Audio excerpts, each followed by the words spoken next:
Uh, I thought the scrimmage was about like the weather, good and bad. Of course, obviously, when the defense plays well, the offense isn't doing well, and vice versa. So there's always something good happening. There's always something bad happening, I guess you could say. But when the rain hit, first drive looked like the offense was moving the ball pretty good, although I would say one of the passes that were completed probably would have been a sack, but when the officials there trying to decide, is it a sack, is it not, it's kind of hard to tell. But it was a good throw and catch on a 1-1 play that might have been a sack. But the ball was moved very well. Then we had a drop ball offensively, and then we had a missed assignment, and then it ends up being 3rd and 10, and then don't convert but kick a field goal.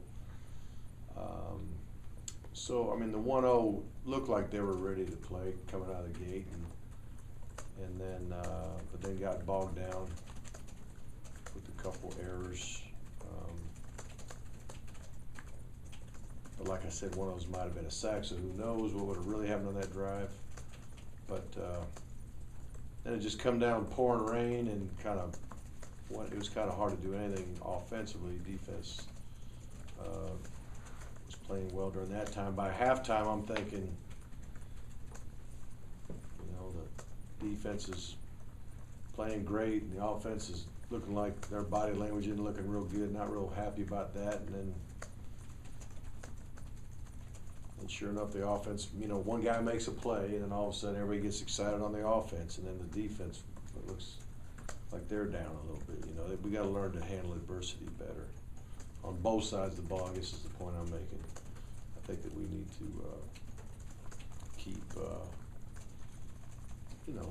keep playing hard every down. Know it's a long game, know it's a long scrimmage, whatever it may be. Really, there's a lot of outstanding plays that were made on both sides of the ball. Guys playing hard. Guys did good.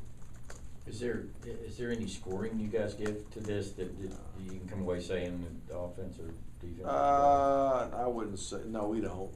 I mean, if there's a touchdown, it's a touchdown. A field goal, it's a field goal. But there was a couple touchdown passes. Hudson threw a couple to Conley. Really back-to-back plays, because it's like the tail end of a drive. When we put the ball in the +40 in the second half, offense drove right down the field, score a touchdown. Then you get 8 plays, so that was the 7th play. Then the 8th play, move it back to the 40, start again, and launched another bomb for a touchdown. Bang, bang, 2 touchdowns, and then the countenance of the defense fell a little bit, for a minute. But then we get into 3rd down situations. Offense, I think, won the first 4, and then it was a pretty good battle after that. In the 3rd and medium stuff, the 3rd and long, I don't know if we might have got a first down, 3rd and long, I don't know. We went 3rd and 7, 8, 9, and 10. We might have hit 1 or 2 of those. Defense pretty much dominated that. Then we went out down the goal line, and the offense ended up being 4 for 4 on the goal line, which was good for the offense, not good for the defense. So that's about how the scrimmage went. But nobody seemed to have gotten hurt. There was no injury that had to stop play or anything like that. I mean, I'm sure there's some guys that got banged up, and maybe something creeps up tomorrow. That'll hurt worse tomorrow than it does today. But Ron came to me with a good report, which we're thankful for. Shaq got a pick, made a nice return. Hudson had a very high percentage of completion, and the other 3 quarterbacks didn't have a very high completion rate at all. But there was way too many balls dropped. There were some nice throws made by some of the young guys. Just a lot of drop balls, and it seemed like key situations to keep drives going. Just hard to, and it wasn't just wide receiver drops, there's some tight end drops, fullback drop. Wide receivers had their share too. We talked to JJ briefly. He was pretty fired up about a hit he had on Brendan Douglas. I'm still not clear if he was happy to have survived or if he won it or. I don't know. Know. I know Douglas had a real physical run on the goal line where it was kind of that human equation. Yeah. And he won it. I won't say who he ran over, but he won that one. And Douglas is hard to knock back, but JJ, I will say this about JJ. He's very tough, very physical, and for a guy that hadn't played defense in a while, I really like what he's doing. You said the offense was sparked by a big play. What was the play? Well, the drive that moved the ball down the field in the second half was a lot of little quick screens and just getting some good yardage off of that, going high tempo, getting lined up, running it again type stuff. And the last one was a little flare route to Conley to score. And then the very next play was the last play of that group. We go 8 plays. So the 8th play was 1st and 10 plus 40-yard line, and it was just a route where we roll out. We run it a lot. We roll out to the right, and a wide receiver makes a double move, and he got wide open. How did the offense and defensive line, how'd that battle go with the offense being less experienced than the other protection? It's hard to look at sometimes when you got your 2 and 3 units working. Sometimes it skews your feeling of how the O-line's protected in general. But I'd say there were some protection issues, and some of it was offensive line play. Some of it was backfield not picking up the right guy, and some of it was quarterbacks not knowing they were hot, not knowing a hot to us is when linebackers come and we don't have enough people to block it. You got to throw hot, and then there's a side adjustment we call it, where somebody from the secondary comes, a safety or a corner. So between the hots and the side adjustments, I think we missed a couple, and so that makes your protection look porous. But there were plenty of times we protected beautifully, and the guy had plenty of time to throw. And so it was just up and down. You run 100 plays, it's just going to be a lot of good and a lot of bad. And it's easier after a game when you're Georgia to say, well, how you did. In this one, everybody's Georgia, so all the good stuff was Georgia, all the bad stuff was Georgia. Coach, end of week 2, do you feel like Hudson's getting a little bit more confident in his new role? I think so. He was very sharp today, very sharp today. And I think he was like 12 or 14 or something like that. Had a good day, had 2 touchdowns, no picks, threw the ball away, once or twice. And what about the guys behind him? Do you feel like there's a lot of competition, energy, or? A lot of competition. Yeah. They're all fighting for number 2 in my opinion right now. Park obviously is fighting to learn what to do, but Fatone and Bryce are battling it out.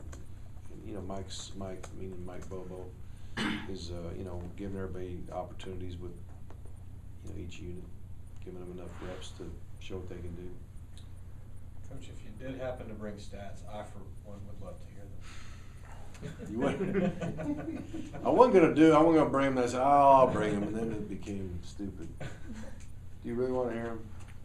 I guess y'all want something to write about. There's a lot of fans that really want to hear them. They want to hear the stats. They're very unofficial. Douglas ran 8 times for 36 yards. Turman ran 10 times for 20. But I will say he ran the ball very hard and didn't have as much space. But he did some good things. Bless you. Thank you. Hudson 3 for 15.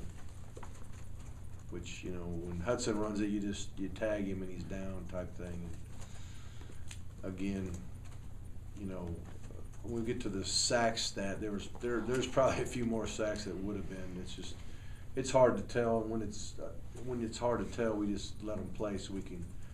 When you throw the ball down the field, you learn more about your DBs and receivers and linebackers. So we let them play a little bit. Karemplis had 8 carries, 15 yards. Gurley had 3 carries for 14 yards. Vagher, Vagher, 1 carry for -2. The other quarterbacks, sack yardage, really no rushing yardage. Passing, I'm sorry, 112 for 14. It was 12 for 18. Hudson Mason, 12 for 18, 152 yards, 2 TDs. Fatone, 2 for 11 for 20 yards and 1 pick. Ramsey, 2 for 11, 41 yards. Park, 1 for 7 for 11. And I will reiterate, multiple drop balls. There were some pretty good throws that should have been caught. I think I would say by every single guy had multiple guys drop balls, it looked like to me. And again, that was not just a wide, people think wide receivers dropping balls, but some tight ends joining the party and backs and receivers obviously. Bennett had 5 catches for 48 yards. Rump had 4 for 28. Davis had 3 for 59. Gurley had 2 for 28. Conley had 2 for 54. Both of them were touchdowns. And then Jordan Davis, the first Davis was Reggie. The second Davis was Jordan. 1 catch for 7. My buddy Dom. To talk to him later. Okay.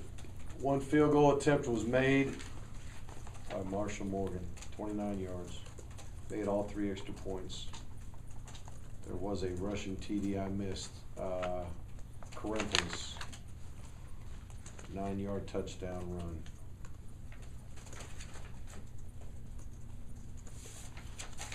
Tackles, very unofficial. Reggie Carter was 7, 1 tackle for loss. J.J. Green, 7 tackles. It says a sack here. By the way, it said Reggie Carter, if you want to back up, had a pass breakup, if you want all that good stuff. Langley was said to have had 5 tackles. DeLoach, 4 tackles, 2 tackles for loss. He batted a ball down at the line of scrimmage, so that's a PBU, pass breakup, and 2 sacks, unofficially. Floyd had 4 tackles. Rameek had 4, 2 for loss. Trying to go slow. Herrera, 3.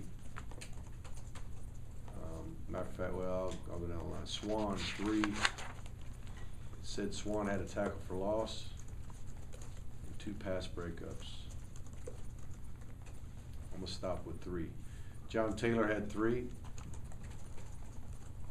Ray Drew had 3. 2 tackles for loss and a sack. Trey Matthews with 3. And then a boatload of dudes with 2 or 1. A lot of tackles for loss today, by the way. All these guys had 1 tackle for loss, if you care about that. All these guys had 1 tackle for loss. Thornton, Dawson, Askew, Atkins, O'Neal, Rankin, T. Long. We did have the 1 interception, Shaq Wiggins, 19-yard return. Another guy got a, Ryan Rankin had a pass breakup. We didn't talk about that. And then all these guys had one sack that I don't think I mentioned yet. Dawson, which is Sheldon Dawson. Askew, Atkins, T. Long.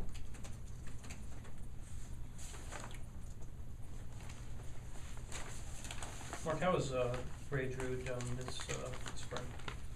He's done all right. He's been banged up a little bit, and but I would say it's not his. He's not been kicking tail right now. I think he got a lot of improvement to do. How much do you think the new lineup at offensive line contributed to the amount of tackles for loss there were today? Well, my guess is a lot of those tackles for loss was with the second and third unit. I don't think there's many tackles for loss with the one unit. So I wouldn't say very many at all. That's why stats are deceiving. So. What do you see at right guard with Pike and Kublana? I mean, it's a good battle. They're both very capable. Pike's a bigger man, probably a little better pass protector. Kublano's not quite as big, but I think he got a better concept as a run blocker, and he's got to improve on his pass protection. So.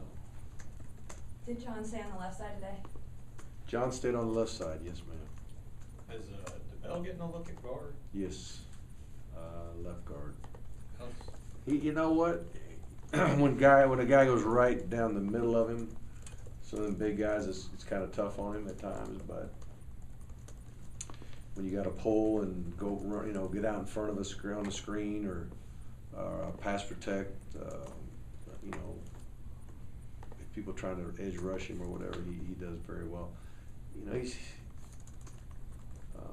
You're trying to perfect tackle, and all of a sudden you get thrown in there at guard. So there's some assignment issues still, but he did well. I mean, he worked with the first unit today.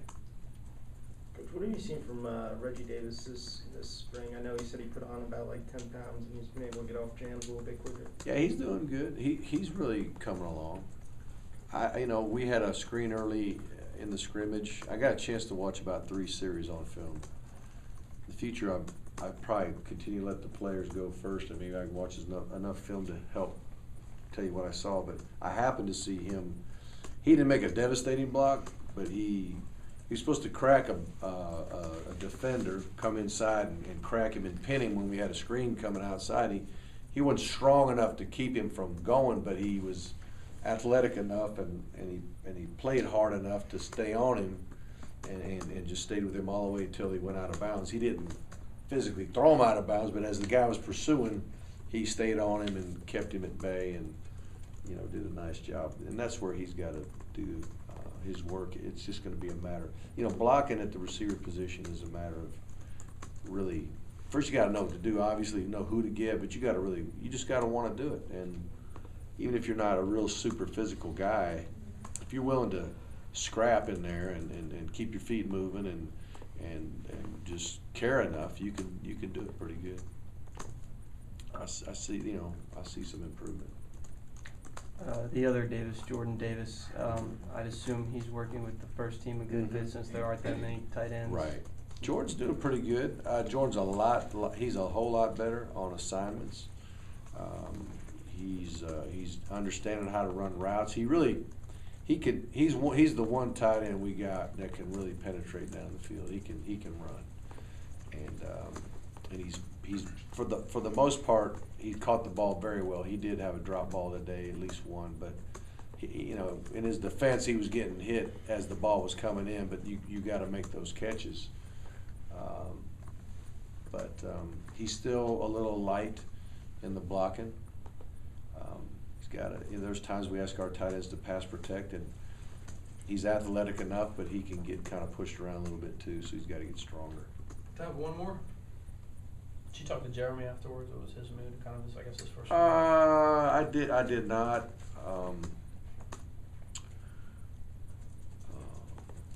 I think he's very realistic and knowing that it's not gonna happen overnight, but I think he saw enough good things where he thinks we're moving in a good direction.